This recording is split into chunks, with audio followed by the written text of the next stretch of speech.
SP ಆಗಿರುವಂತಹ ತಿಮ್ಮಯ್ಯ ವರ್ಗಾವಣೆಯನ್ನು ಮಾಡಲಾಗಿದೆ.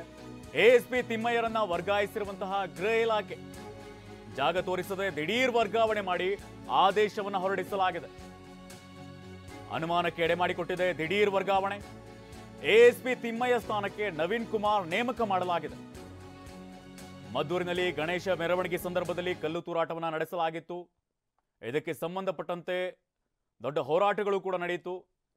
ಯಾರು ಕಲ್ಲು ತೂರಾಟವನ್ನು ನಡೆಸಿದವರು ಅವರನ್ನು ಕೂಡ ವಶಕ್ಕೆ ಪಡೆಯುವಂತಹ ಕೆಲಸವನ್ನು ಮಾಡಲಾಗಿತ್ತು. ಇನ್ನೊಂದು ಕಡೆಯಲ್ಲಿ ನಂತರದ ದಿನಗಳಲ್ಲಿ ಪ್ರತಿಭಟನೆಯನ್ನು ನಡೆಸಲಾಗಿತ್ತು. ಅವರ ಮೇಲೂ ಕೂಡ ಎಫ್ಐಆರ್ ಅನ್ನು ದಾಖಲಿಸಲಾಗಿತ್ತು.